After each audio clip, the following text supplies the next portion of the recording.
Homework 0 is due, I said 3 weeks from last Thursday, which I think would make it due on September 25th. Is that right? And remember I told you that I was going to add a piece to it. And so that's available now on the website. So download the latest version, and that's the one you should hand in. So at this point, are there any questions? No questions? Yes. 21st or 25th? The homework 0, 21st or 25th? I have here the 25th. That's supposed to be 3 weeks from last Thursday. Is that right? Yeah. Okay.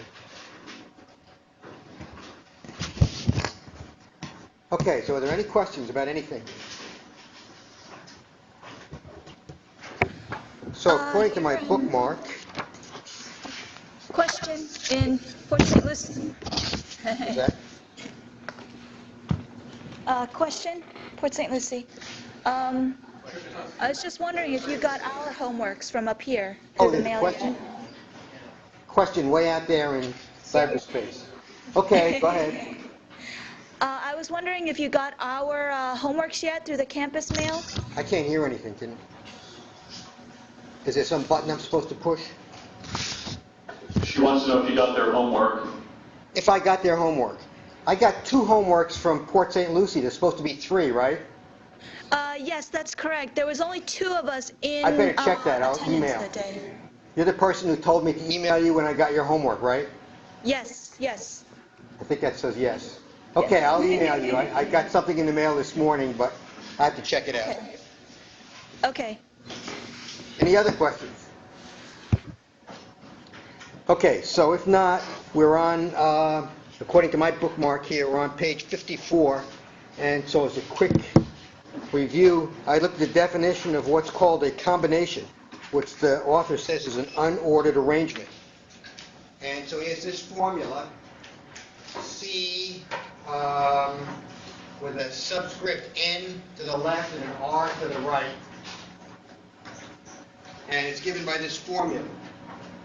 N factorial divided by r factorial times n minus r factorial. And another notation for that, a more modern notation, is n choose r. And what this is supposed to mean, and I derived this result using this argument, this represents the number of subsets of size r that can be made from a set of size n. So I've got n distinct objects. This is the number of subsets of size r that I can make, and that's without regard to order, and that's called a combination. And so, for example, the way I did it, one argument I made was I said that if you look at a set A, and it has elements A1, A2, and so forth, AN, and you want to define a subset, what you can do is you can write down the elements, A1, A2, A3, AN, and then under each element you put a 0 if the element is not in the subset, and then 1 if the element is in a subset. And so if you had something like that, then if I have a string that consists of R1s and n minus R0s, that's going to define a subset. So every such subset is a string, every such string is a subset. And I proved that if you had exactly R1s and n minus R0s, then the number of different ways you could interleave them, which is the same as saying the number of different ways I can choose a subset of size R, is exactly given by this formula right here. Okay, so this will turn out to be important now in probability, where you're talking about problems in which you're sampling from some population, and every population, every sample of size R is as likely to be chosen as every other sample of size R. So one question you might ask here, for example, just to illustrate this, is how many subsets in the power set? So the power set is the set of all subsets. And this is something that you study in, say, formal languages. So I don't know whether I discuss this in this section or not, but it doesn't matter, I'll discuss it again. So suppose I ask the question, how many subsets can I make from a set of n objects? And the answer is, well, let's see, there are n choose 1 subsets of size 1. And there are n choose 2 subsets of size 2, and so forth. Finally, there are n choose n subsets of size n. This, of course, is the whole set. And now, if I wanted to add in the empty set, to consider that as one of the subsets usually considered, for example, that would be correspond to the string with all zeros, then there would be one more. So just to make this be consistent in its notation, I'll call that n choose 0, which we'll see shortly corresponds to 1. And then the answer is whatever that turns out to be. Just add those guys up. Now, there's another way to get the answer, and this is characteristic of these kinds of problems, this kind of reasoning. And the way I'm going to reason now, count differently, is I'm going to say, well, let's see, for each element there are two possibilities. Either it's out, that's a 0, or it's in, that's a 1. So therefore, using the counting principle, the total number of possibilities would be 2 times 2 times 2 and so forth, n times, so the answer would be 2 to the n. So now you have this nice identity. And people who do this kind of stuff like these kinds of identities because here's the kind of argument in which there's no mathematics, it's just different interpretations, and so you get this interesting formula that if you added up all of these guys with these formulas would have to add up to be 2 to the n. Now this in fact is in the textbook, and it's theorem 2.3, and we'll get back to this, theorem 2.3 on page 42.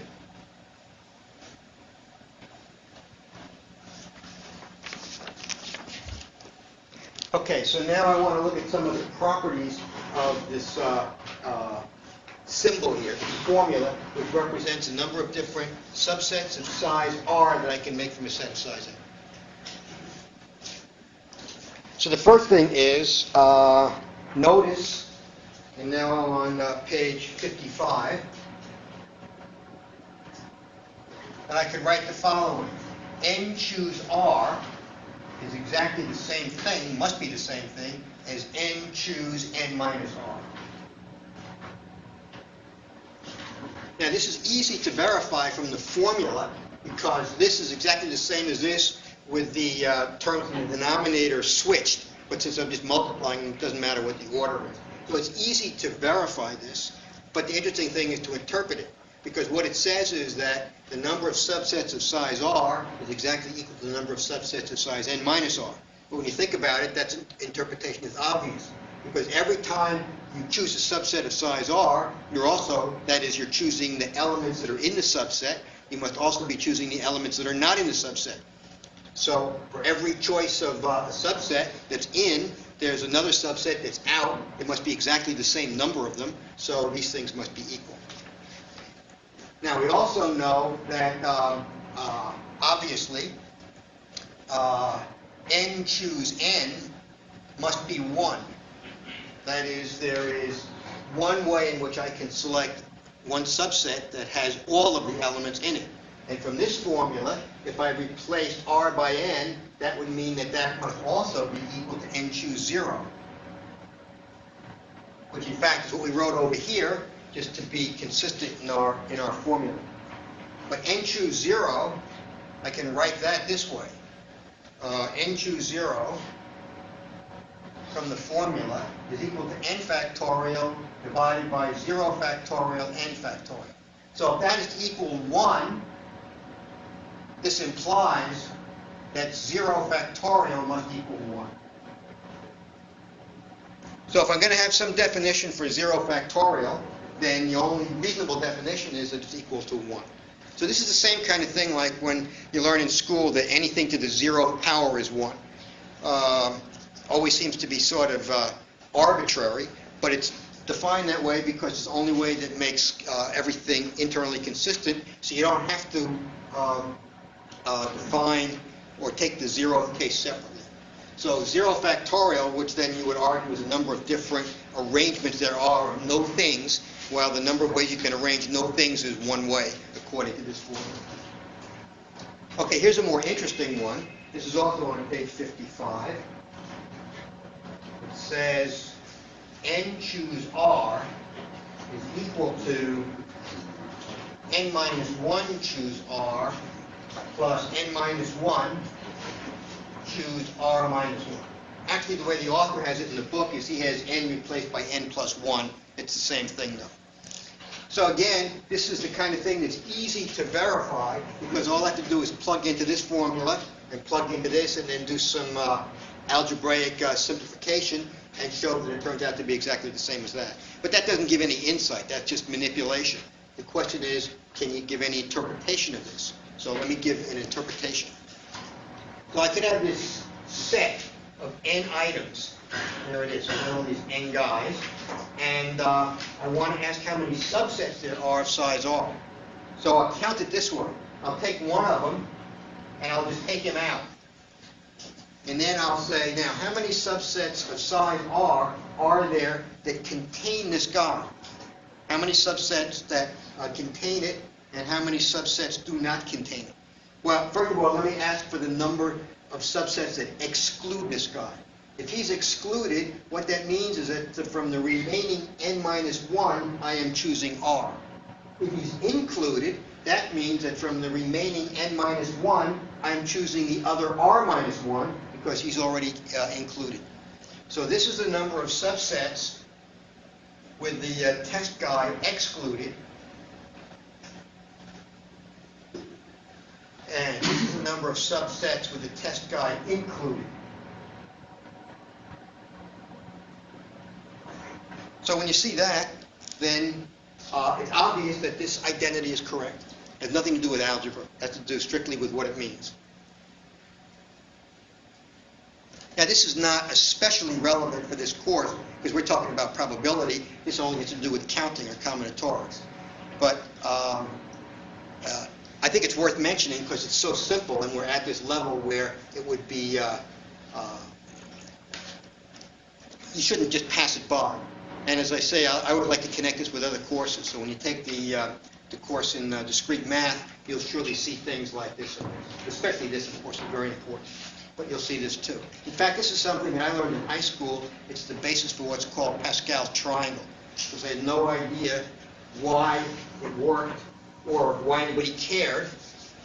But it was a typical high school kind of question that was easy to give a homework problem on, ask a question on a test. And the idea is that suppose I want to calculate these guys. Let me rewrite this. So it turns out that these are important to calculate. In fact, they're what's called the binomial coefficients, and we'll see that why that is short. So here's the formula.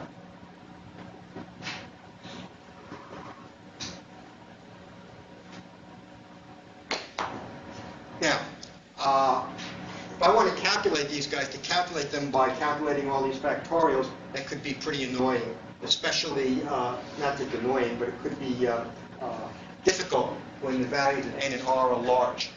But this is a recursion, and you can draw a picture of it like this. I could make this table, and I'll run n down the rows and r across the columns. So here's r is 0, 1, 2, 3, and so forth. And n is 0, 1, 2, 3, and so forth. Put a 4 here. And then I could see that, for example, r things, or n things taken 0 at a time, of course, is 1. So every one of these elements is going to be 1. And similarly, n things taken n at a time is 1. So that's going to mean that these things, elements are all n, are all 1. And now I can get the internal elements by just using this relationship right here.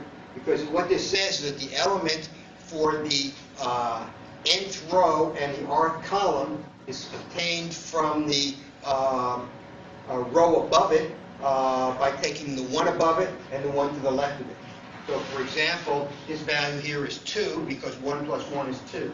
And this value here is 3 because 1 plus 2 is 3. And this value is 3 because 2 plus 1 is 3. There should be a 1 here. I guess that's what I meant there. And this one would be 1 plus 3 is 4, 3 plus 3 is 6, 3 plus 1 is 4, and then 1, and so on. Okay, so in other words, I could write this table, and this is called Pascal triangle.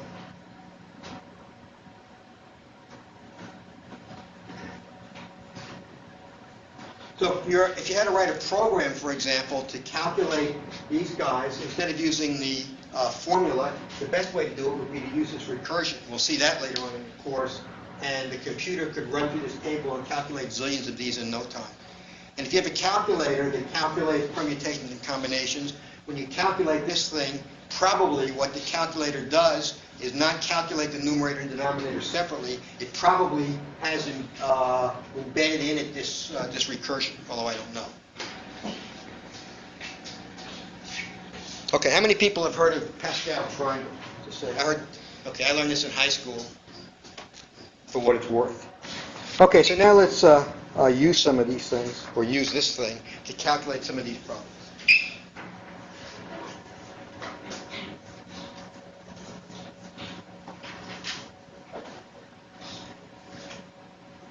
So let me look at example 218 on page 57.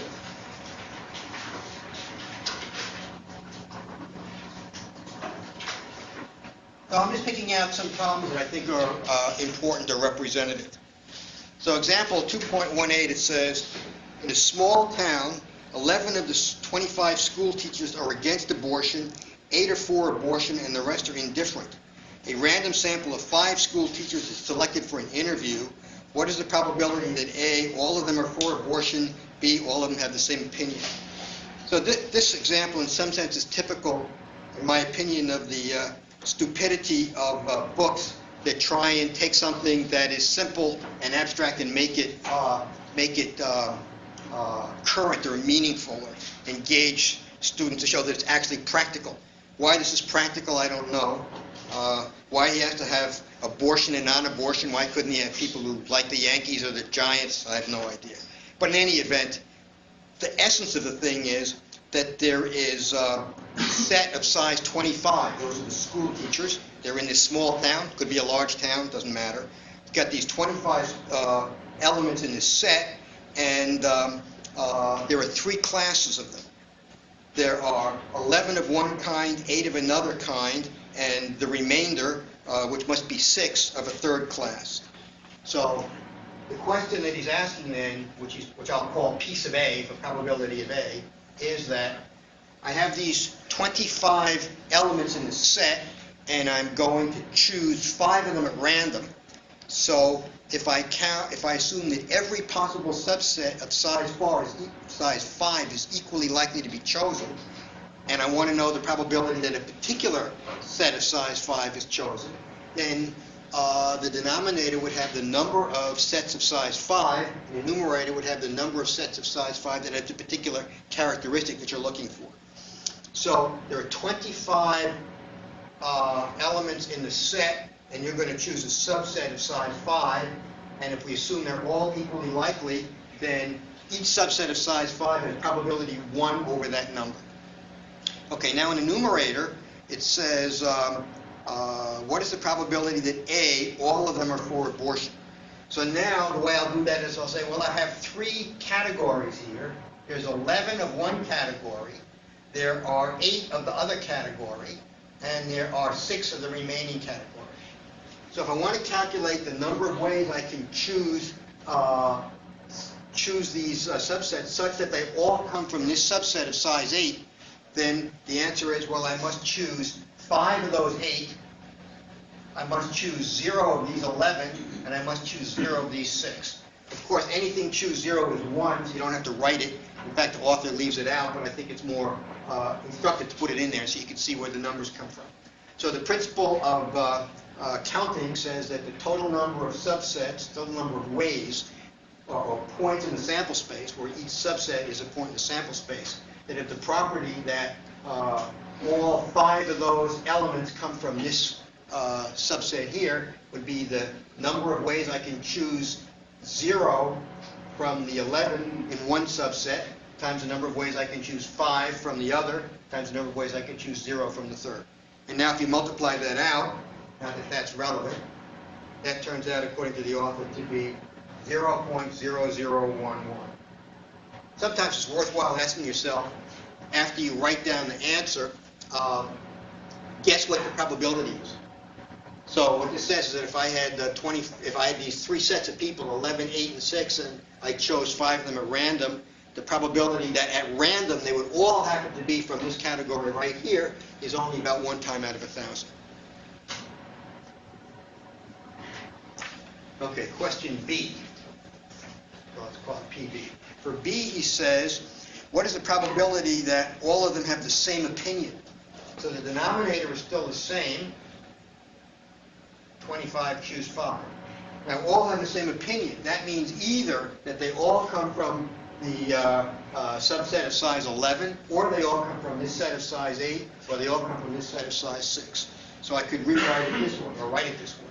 From the 11, I must choose 5, or from the 8, I must choose 5, or from the 6, I must choose 5.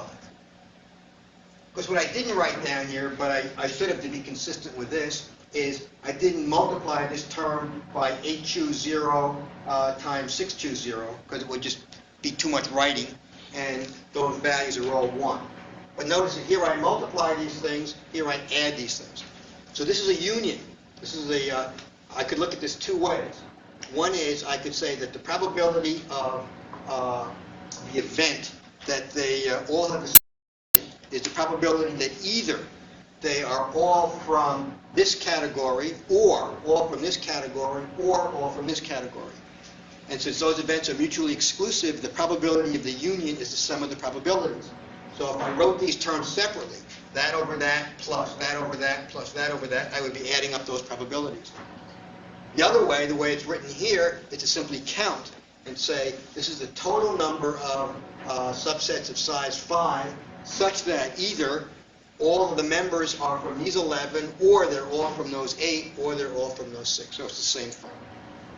This answer turns out to be numerically 0.0099.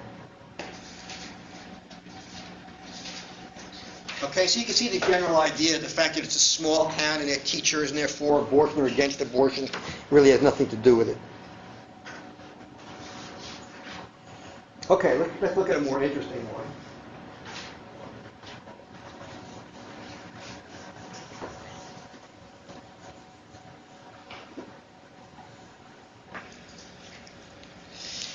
I'm looking at example 2.19.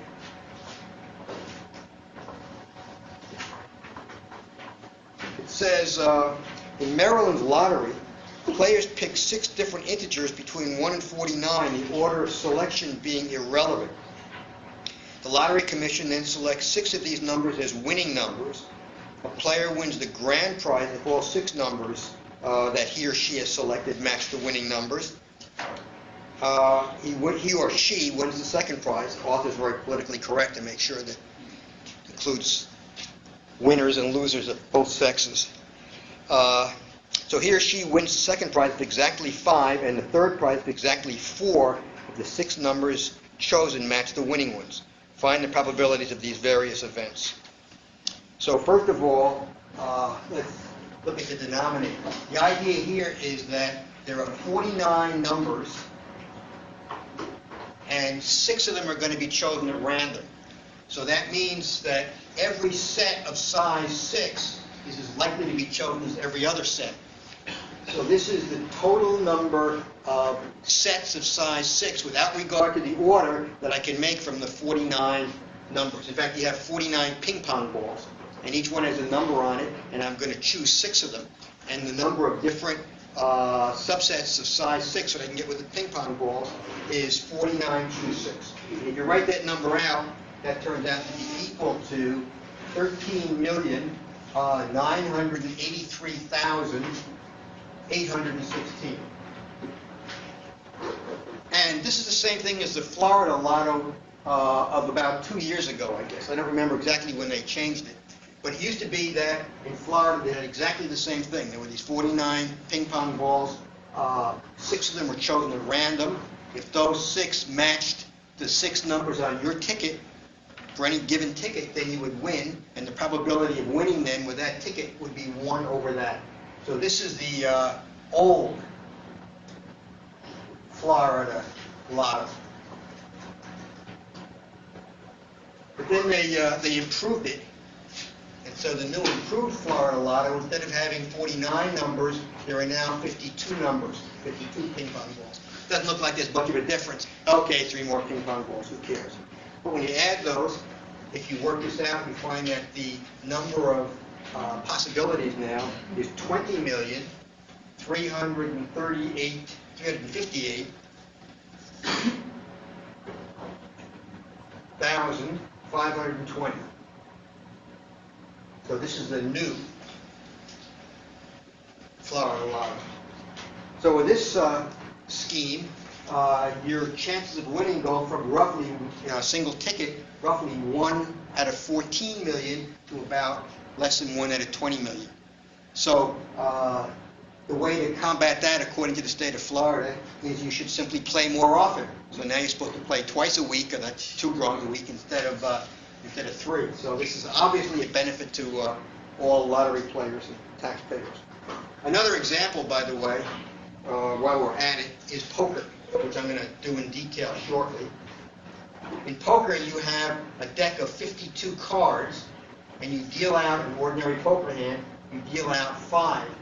And if the question is, what's the, how many different hands are there, without regard to the order in which the cards are received, it would be 52 choose 5, which is exactly 2,598,960.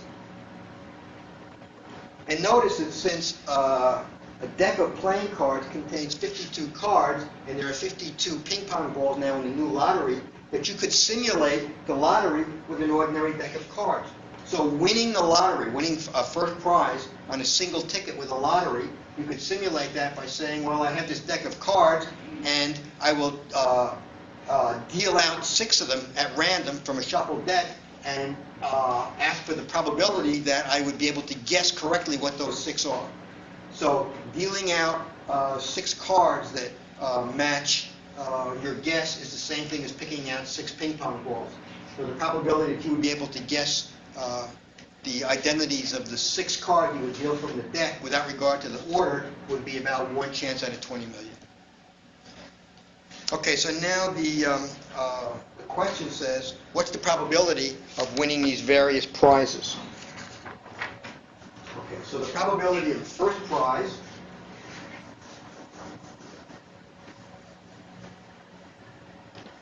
so let's call that P1. So here's the probability of the first prize. So the denominator is 49 choose 6. Go back to the example in the book, which is the old Florida lottery, or the one in Maryland.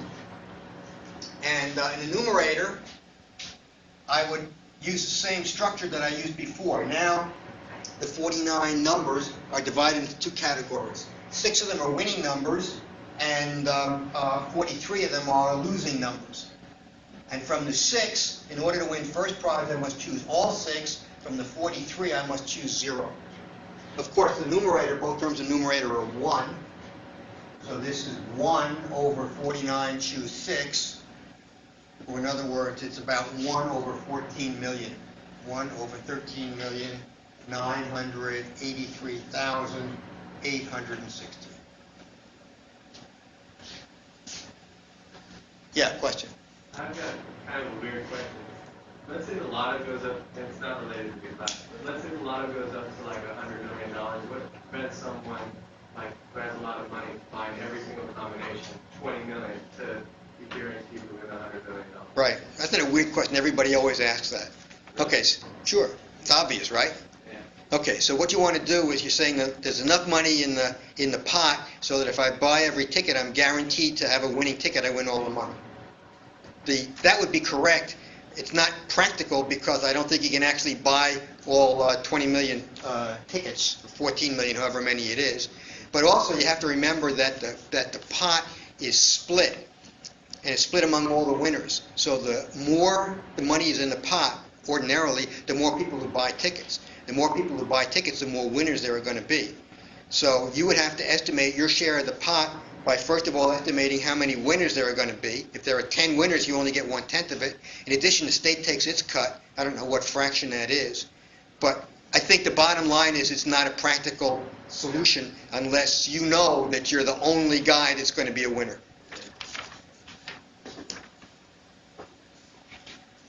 Okay, P2. Here the question is, what's the probability of winning a second prize? And so now the answer is the denominator is still the same. 49, choose 6. But to win second prize, you only have to get, in fact, you have to get exactly 5 of the 6 winning numbers. So that would be 6, choose 5, 43, choose 1. You must choose one of the losing numbers and 5 of the winning numbers. And 6, choose 5, of course, is 6, and 43, choose 1 is 43. So the numerator is 6 times 43, which is, I'll write it this way, let's see. That's 6 times 43 over 49, choose 6. So 6 times 43 turned out to be exactly 258. So it's 258 over 14 million, or 258 times 1. Why is 6 choose 5 6? Because in order to win second prize, the definition of second prize is that you get exactly 5 of the 6 numbers right. If you get 6 of the 6 numbers right, then you win the grand prize. So to win a second prize, exactly, you must get from the 6 ping pong balls that, 6 numbers on the ping pong balls, you must have guessed exactly 5 of those. And from the 43 other numbers, you must have guessed exactly 1 of those.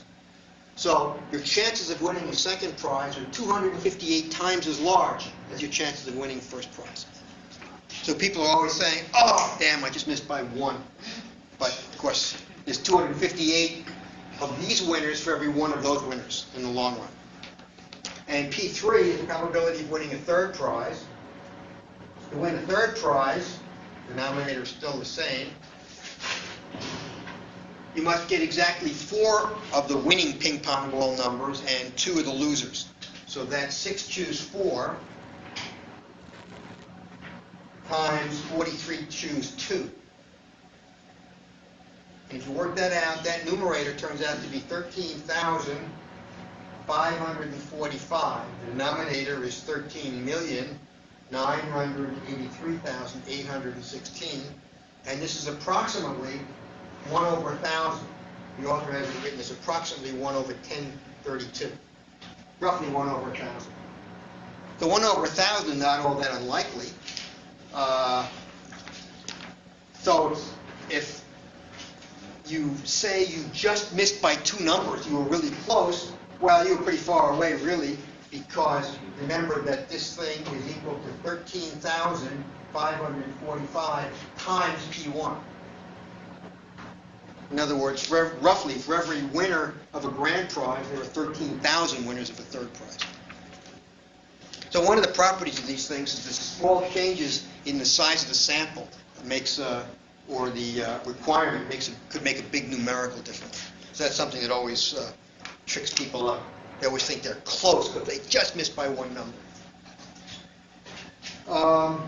Suppose you win some prize. Let me ask that. Suppose the question is you buy 1 ticket.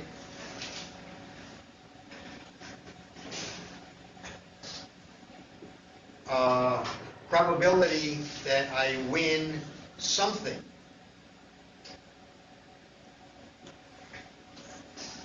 Okay, well, the probability of winning something, that's the probability of the union of the events, that either I win the first prize, or I win the second prize, or I win the third prize. And whether these things are defined, they're mutually exclusive, non-overlapping. So the probability of the union is the sum of the probabilities, so that would simply be P1 plus P2 plus P3. Of course, now things get more complicated, because I could say, well, I'm not going to buy 1 ticket. Suppose I buy 5 tickets. Then what happens? Well, then the answer depends on things like, well, do the tickets overlap? So there are lots of different ways you could ask the question in which the answer is simply a combination of the stuff that goes into this. So it can be difficult or not, but the concept is the same in every case. So sometimes these problems are tough, sometimes they're simple, but the concept is right here. The concept is simple. They're just counting problems. Anything else on this? Any questions about this?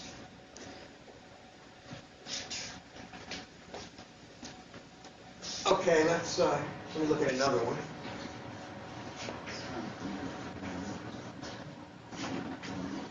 Okay, here the question is, let me do exercise 5 on page 64.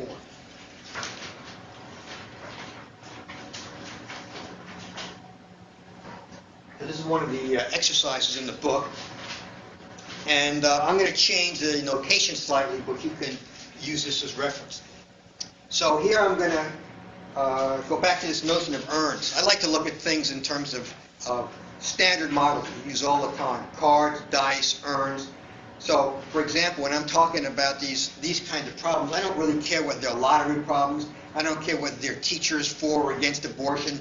All I care about is that I've got some distinct items, and they have certain categories, and I'm going to reach into that population of that urn of items, and I'm going to pull some out, and I want to know something about the characteristics of the stuff I pull out as a function of what's in the urn and how many I pull out. So here I'm going to say that I have an urn. So this is an urn model. So that's urn. It's supposed to be URN. Urn. So let's say that it contains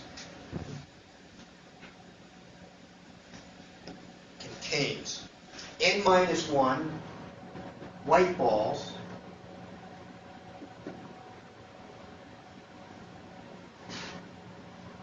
and 1 black ball.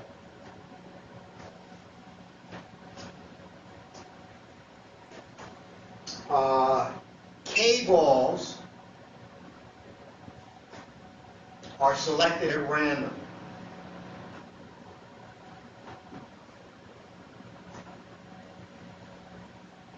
Okay, the at random, that's always code word. What that means is that every set of size K is as likely to be selected as every other set of size K.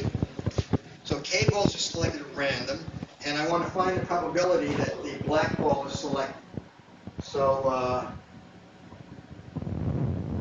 find probability that black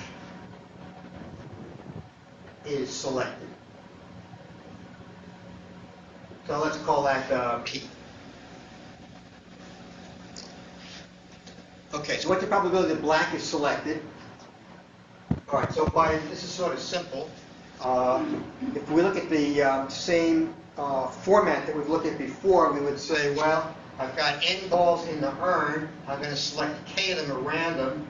So the total number of possible subsets of size K is this. Each of them is equally likely, so that's going to be in the denominator.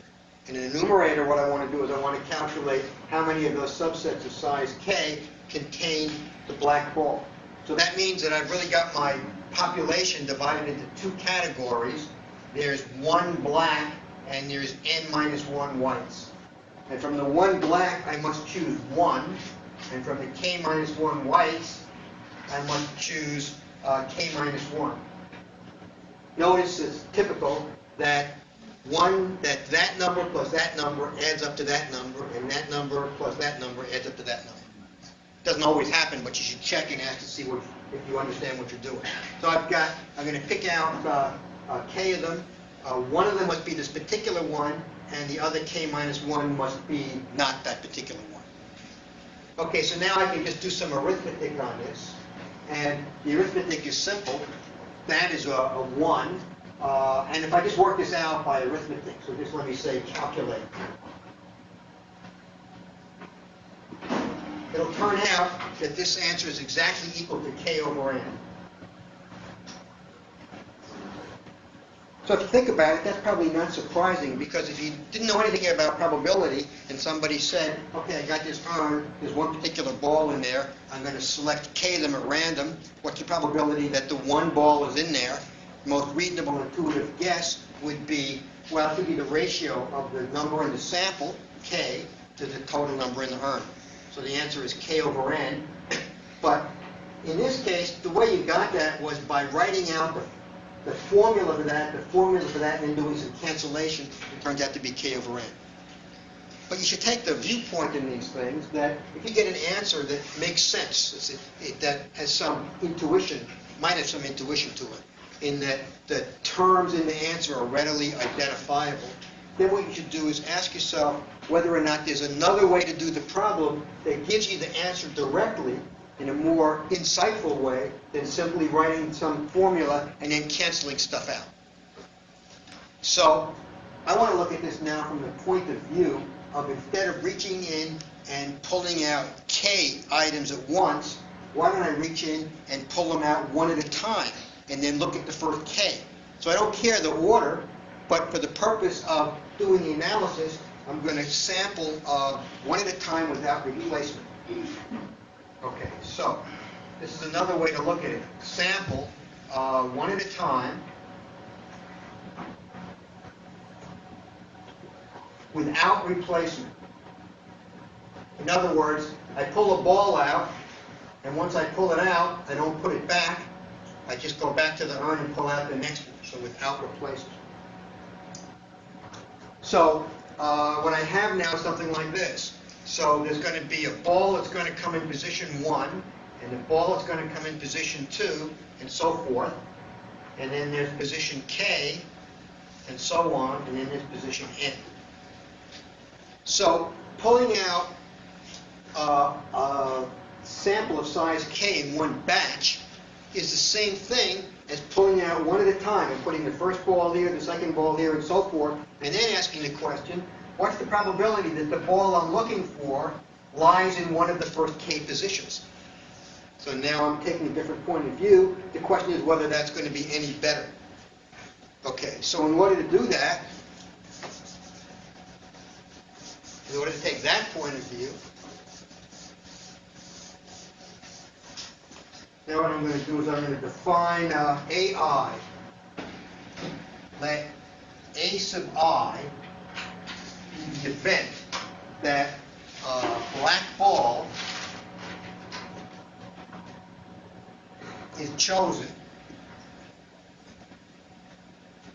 on the ith trial. Ith trial. And then if I do that, then I could say that the probability I'm looking for, the same guy right here, would be equal to the probability of the event that either I get the black ball on trial number 1, or I get the black ball on trial number 2, or trial number 3, and so forth, up to trial number K. Okay? Reaching into the urn and pulling out K balls at one time and asking whether this black ball is among them is the same thing as reaching into the urn one at a time and asking whether the black ball is either the first one or the second one or the third one or so forth. But now we know from the third axiom of probability that the probability of a union of non-overlapping events is the sum of the probabilities. And these are non-overlapping events, that is, they're disjoint. Because if I get the black ball on trial number 1, then I can't get it on trial number 2 or trial number 3 or so forth. So these events are mutually exclusive. So by axiom 3, this is the same thing as the probability of A1 plus the probability of A2 and so forth up to AK. Okay? So this is axiom 3 because these events, A1, A2, and so forth, are mutually disjoint, mutually exclusive. Okay, now, maybe conceptually, at least at first, this question might be harder than this question, but now I have to evaluate these probabilities. Okay, so now, what's the probability that if I pull the balls out one at a time, that the black ball will occupy position number 1?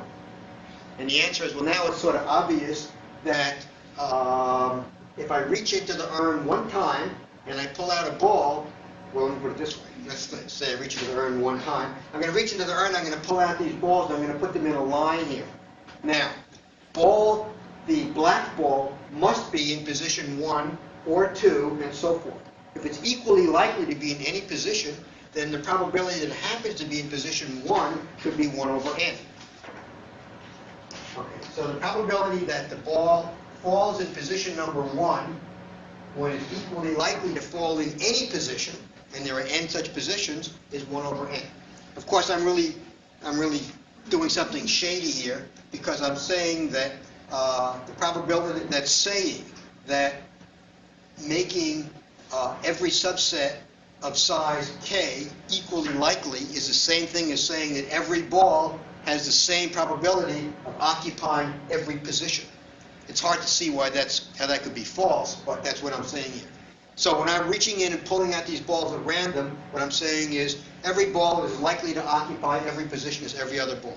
So we look at the particular ball, the black ball, say what's the probability it's in position number 1, or 1 over n.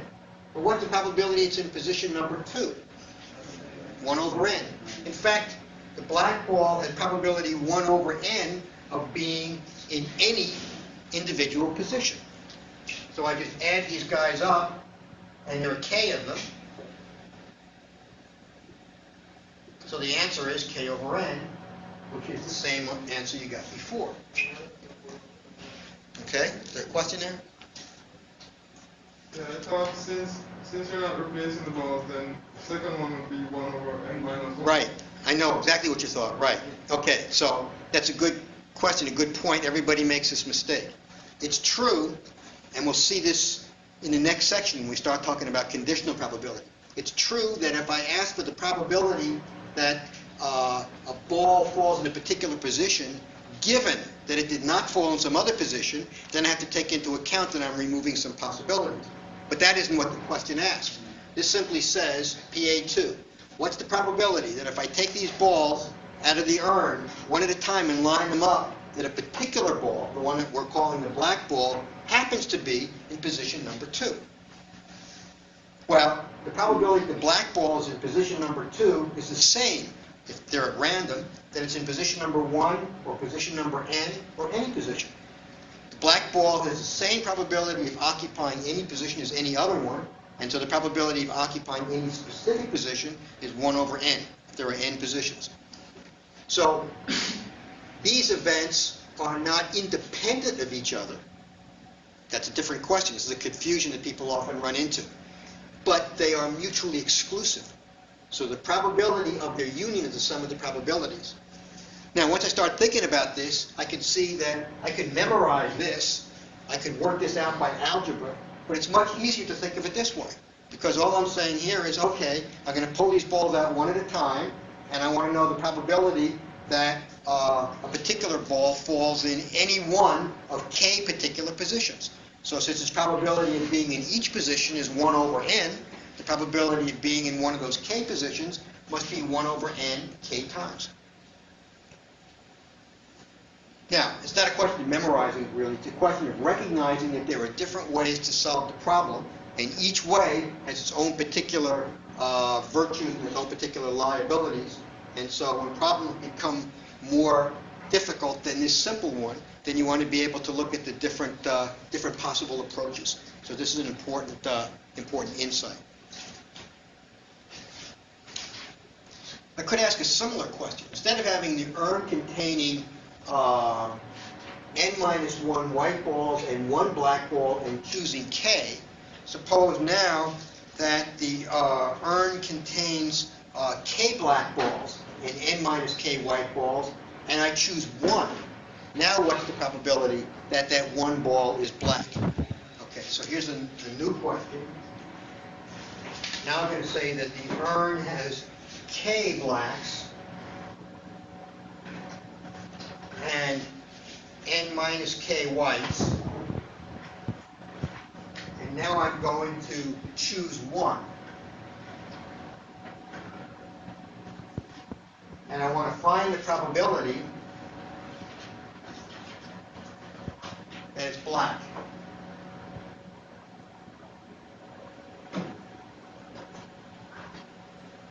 Okay, so now I could make the argument like this. Let me again call the probability P. Now I'm going to choose 1. So from the n balls, I'm choosing 1. And from the k blacks, I must choose 1. And from the n minus k whites, I must choose 0. So that's the same kind of argument I made here. Of course, the terms are different because it's a different question. But if I work that out, the answer will turn out to be k over n, once again. And again, this is sort of obvious from an intuitive point of view. I've got this urn, there are k of one kind and n minus k of the other kind, and I'm going to pick out one of them at random. What's the probability the one I pick out happens to be one of these k? Well, sort of makes sense, k over n. Same answer as before. Okay, and of course that's the same thing. We could have the same kind of argument. Obviously 1 over n plus 1 over n and so forth, k times. Okay, but what are those 1 over n's now? So now what I'm going to do is I'm going to define, instead of AI being the event that a black ball is chosen on the ith trial, I'm going to let BI be the event that the ball chosen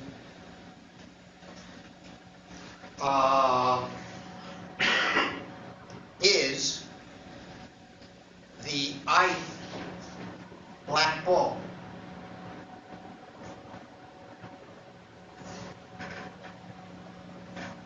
Okay, so in other words, I'm taking a different viewpoint here. Now I'm saying that I want to know the probability that if I pick one ball out, that the ball I pick will happen to be the black ball. And now I'm going to say, well look, I've got these k black balls, so why don't I label them? I'll label them black ball number 1, black ball number 2, and so forth up to black ball number k. And then I'm going to reach in and I'm going to pull out these balls and I'm going to say, what's the probability that that a ball I pull out happens to be the black ball.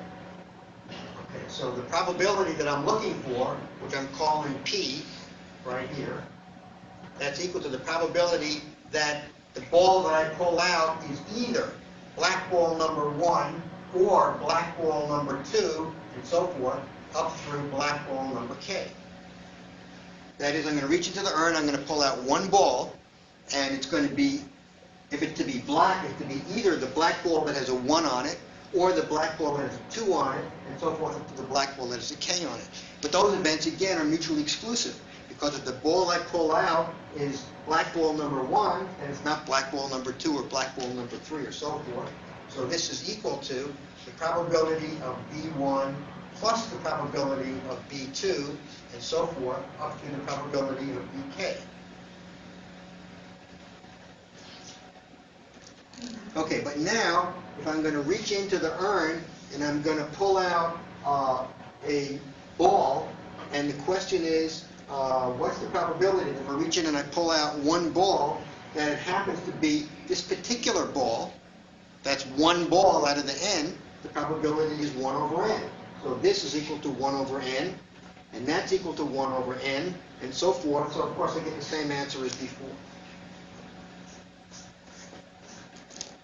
So it's kind of interesting, these questions turn out to have the same answer, which if you think about it is maybe not that strange. What I'm trying to get you to do is try and understand the different kinds of reasoning. Here I have one black ball, and I'm going to reach in and I'm going to sample k of them. And here I have k black balls, and I'm going to reach in and I'm going to choose one of them. And in both cases, the probability that I get a black ball is equal to k over n, because in each case I can represent that as a probability of a union of non-overlapping events where each event has probability 1 over n. Yeah. I'm still having a real hard time understanding why each probability stays at 1 over n, how that's physically possible. Which probability? The way I'm saying it is, if you have to learn, say there's 100 balls in that, or you pull one ball out, and like one of those balls are black, you pull one ball out, you're wondering what your probability that it'll end up in position 1. That's obviously 1 over 100. Okay, that's what I'm doing here. But then physically, if that ball's already gone, and you're wondering now what's my probability that I'm gonna pick it and it's gonna occupy the second. Yeah, but you don't know that that ball's already gone. I mean, if I knew what came out here, then that would affect what's going to come out someplace else. So what are you saying? You're like keeping your eyes closed or something? No, I'm saying that that's not what the question asks. Okay, go back over to here. This says AI is the event that a black ball is chosen on the ith trial. Okay, so that means that the probability, what I'm asking for is the probability that either black ball, because there's only one black ball here, either the black ball is chosen on the first trial, or it's chosen on the second trial, or it's chosen on the third trial, and so forth. So these are ors. Now, these events are mutually exclusive, because if it's chosen on the first trial, it can't be chosen on any other trial. So by axiom 3, that says that this probability is the probability of the union is the sum of the probabilities. So now just ask yourself this question, because now you're looking at each of these probabilities in isolation. In fact, there's now a new sample space, because look at A2. What's the probability? Without regard to anything else, all this says is, what's the probability that if I take these balls and pull them out at random, one at a time, and put them in a line, that a particular ball will happen to fall in the second position? That's all it asks for. Now, the sample space there says, well, there are only n positions. And if each position is equally likely, the probability that it happens to fall in the second position is 1 over n. Same thing with every position. So these are not conditional probabilities that are based on what happened someplace else. This reduces the problem to a question about the individual slots and not about the whole thing. So what I've done here is I've made the problem in some sense more complicated, but I've also made it more simple, because once I get to evaluate the probabilities, the number of points in the sample space is n. Whereas over here, the number of points in the sample space is n choose k. So I've changed the question so that the sample space is different, because that's a viewpoint that in this case is simpler, or maybe in this case is just different. But you'll see in other cases that it makes a big difference whether you take one viewpoint or another viewpoint in terms of the calculation, even though the answer may be the same. And the point is to recognize that the different ways of doing the problem result in the same probabilities. Yeah. But if you paint the black ball in the second trial, in the second slot, and this without replacing it, you already picked the first slot, that would be 1 over n. If you have the second. Well, wait. It's 1 over n that the ball is in the first slot. Right. So but it's n minus 1 over n that it's not in the first slot. But you don't know whether it's in the first slot or not. But if it's in the second slot, it'd be 1 over n minus 1, wouldn't it? No. What you're doing is you're imposing on this problem something different from what it says. What you want to say is, I'm going to take the ball and I'm going to lay them out one at a time, and then I'm going to say, what's the probability that it's here? And then what's the probability that it's here if it's not here? And what's the probability it's here if it's not here or here? But that's not what's asked for. What the problem does is it changes it. So that when I get to this point, remember what I'm saying here, the probability or the event that the black ball is chosen on the ith try is the probability that, the probability the black ball, start again here. The probability the black ball is among the first k is the probability that either it's here, or it's here, or it's here, and so forth. And those events are mutually exclusive. So now it reduced to the question of saying, I'm just going to look at a particular slot. And I'm going to say, what's the probability that the particular ball happens to be in this slot? And the answer is, well, if there were n slots, the probability that it's here would be 1 over n. Because I haven't said what's the probability it's here, given that there's something here.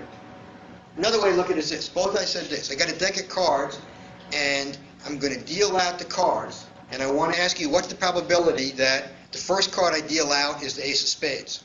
1 over 52. Suppose I said to you, I'm not going to deal out the cards, I'm going to shuffle the cards, I'm going to count down 14 cards, and I ask for the probability that the ace of spades is the 14th card. And the answer is, well, it's just as likely to be the 14th card as it is to be the first card, so the probability it's the 14th card is 1 over 52. But you haven't taken into account, because you shouldn't, that, well, if it's the 14th card, it's not the first, it's not the second, it's not the third, and multiply all of these conditional probabilities. So what happens is, I think that people tend to learn this stuff about conditional probability in high school or someplace, and they learn these trees and things, and then they have this way of thinking, which it turns out is often misleading. So what I'm trying to do is, this is one of those cases where whatever prior knowledge you have and whatever prior intuition you had is detrimental, and you'd be better off if you came into this course with a total blank slate in your head and had no knowledge of anything. That's sort of an exaggeration, but you probably learned this before someplace, is that right? Okay, so forget all that.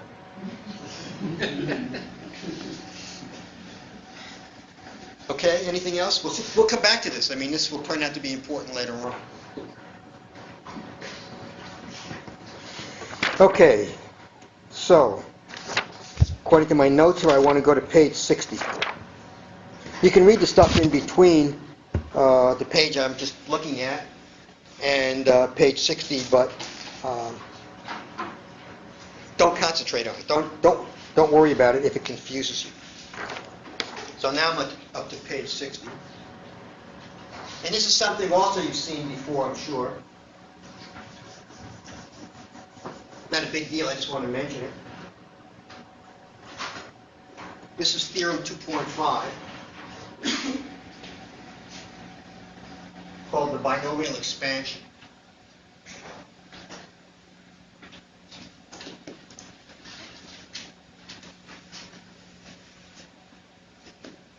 And it's page 60.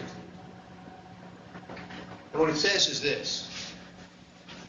If I took these symbols, x plus y, raised them to the nth power, multiplied everything out, that would be the same thing as the sum of n choose I times x to the n minus I, y to the I, as I runs from 0 to n. That's called the binomial expansion or the binomial theorem. Now, the reason I want to discuss it is because this is the same old binomial coefficient. This is a number of subsets of size I that I can make from a set of size n. So the question is, why is this in here? And the answer is, well, it's proved in the book, but suppose I simply imagine that I took these terms and I wrote them out. Let's do it for n is equal to 2. So here is x1 plus y1 times x2 plus y2. Of course, the x's and y's don't have subscripts on them, but I'm going to separate them for the purpose of proving this theorem. So this is the example where n is equal to 2. And once you see this, you see the general idea. So when I multiply these out, I'm going to get x1 times x2 plus x1 times y2 plus y1 times x2 plus y1 times y2. Okay, now when I combine the terms, what I want to do is I want to look at all the terms that have x's in them, and each term is of the form a certain number of x's, maybe n minus I x's and I y's. So for example, this term right over here corresponds to x squared, and those terms correspond to x times y, and this term corresponds to y squared. Okay, now how many terms of x squared are there? How many terms of the form xy are there, and so forth? Well, there's one of these, and there's one of these, and there's two of these. Okay, so what you have here, looking at this, because these are just special cases, is what you have is you have all the different ways I could write x and y, every possible way of interleaving them. So in this case, I'm interleaving I'm looking at all the ways I can write either xy or yx. And the answer is, there are two different ways I can do it. In general, okay, now look over here. In general, what you have when you multiply this thing out n times is you're going to have a sequence of x's, and the ith term is going to have n minus I x's, and it's going to have I y's. So each term is going to be able to form a whole bunch of x's times a whole bunch of y's, and the question is, how many terms are there like that? And the answer is, well, if you just do it systematically, as you can see here, it's just a number of different ways I can interleave those terms, or the number of ways I can mix them up. So if I have I y's, n minus I x's, the total number of different ways I can interleave them is exactly given by the binomial coefficient, n choose I. That's how we derived it in the first place.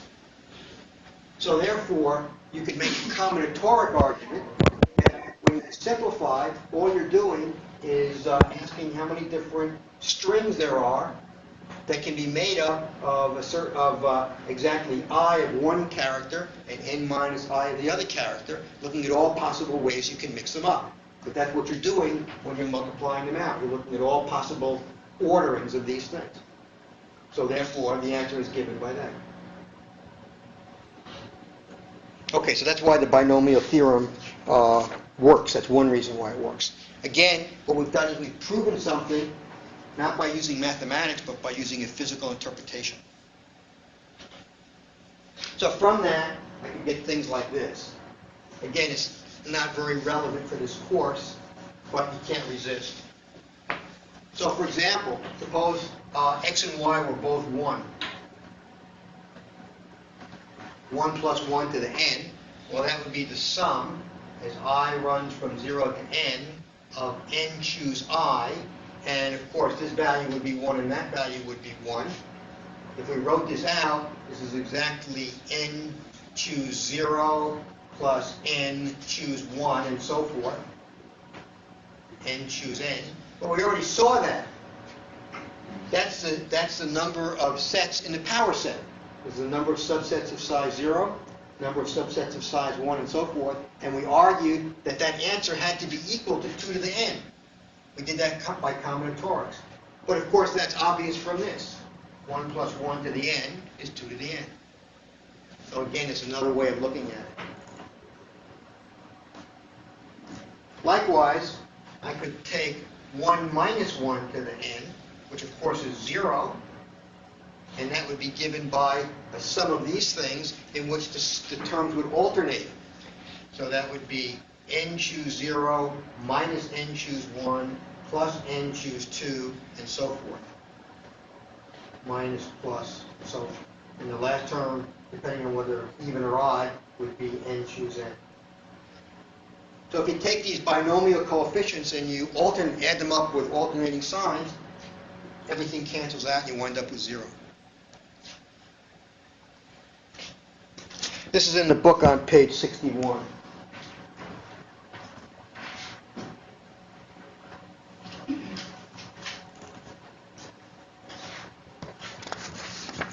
Then he's got some other stuff like this. I think from our point of view, it just beats it to death.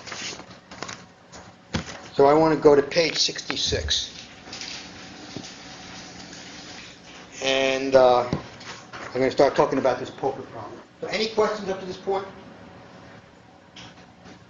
This stuff is confusing at first. I mean, it has the property that I think I can explain it, you listen to it, you say, yeah, and then you walk out of class and it goes in one eye and out the other. So you have to sit down and look at it. But don't get bogged down with the book, which I think has too many examples, and just try to understand exactly the examples that I'm giving here. Okay.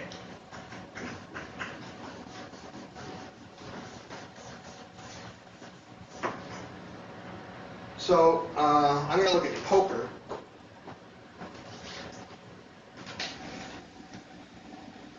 And this is exercise 20 on page 66. So first I should describe playing cards. because some people might not know this. You have a deck of playing cards. It's 52 cards. Right? Number 1 is Saddam Hussein, and number 2 is brothers and so forth. Except that in ordinary deck of cards, it's the ace of spades, ace of hearts, ace of clubs, and so on. There's 52 of them. So it goes like this. Here's your deck of cards. There's 52 of them. You can shuffle those cards, which means you put them in random order, and then you can deal them out. And in poker, you deal out 5 cards at a time. That is, each player gets 5 cards. So if you concentrate on a single player, then you could say that the number of different hands that can possibly be dealt to him would be 52 choose 5, which is approximately 2.6 million. 10 to the 6th. Okay, now in poker, what you do is you consider different sets as having different values. So, for example, what it does is it defines here the different kinds of hands. It says poker hands are classified into the following 10 non-overlapping categories, and then he lists them in order of increasing likelihood. And so the first one is called, what's called a royal flush, and then there's a straight flush, and then there's 4 of a kind. Each one is defined in the book. So, for example, a royal flush means 10 jack, queen, king, ace of the same suit. Okay, so when we want to figure out the probability of any particular hand, let me draw a diagram here. There are 13 different denominations.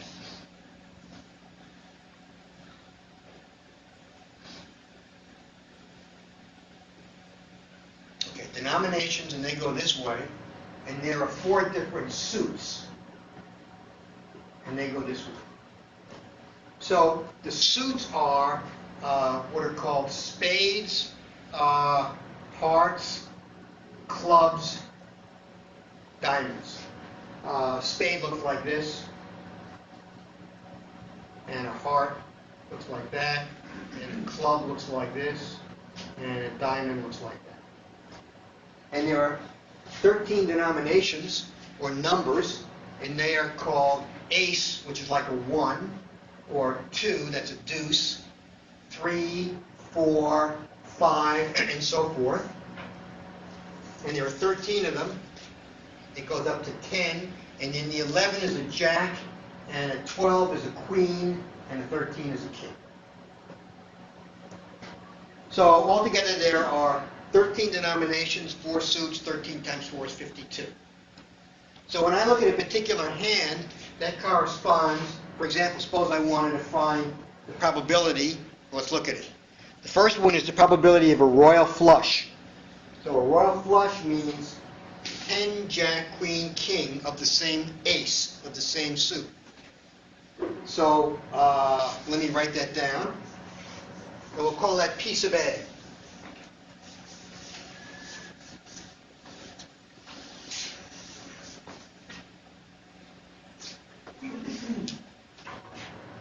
Okay, so this is the probability of a royal flush. So you don't have to remember what royal flush is, unless of course you're playing poker. All you have to do here is just look up the definition. So a royal flush means 10 jack, queen, king, ace of the same suit. So how many ways can I do that? Well, I could have 10 jack, queen, king, ace of spades. In other words, I could have that. That's 5 cards.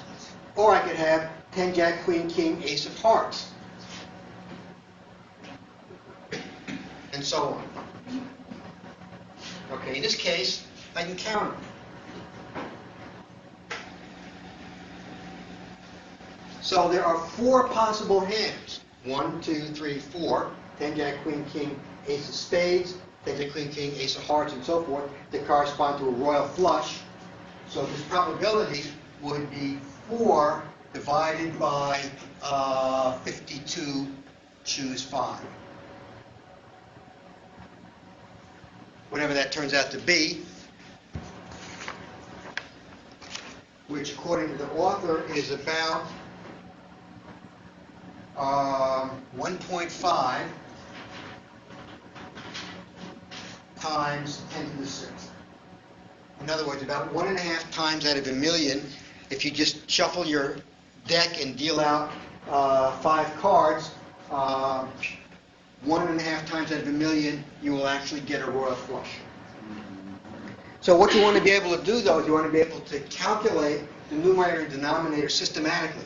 Because we already got the denominator, and it's going to be the same for every hand. That is, in our setup here, our sample space consists of all possible 5-card hands. Each one is a point in the sample space, and they're all equally likely. Well, that's the denominator. And the numerator I have to count.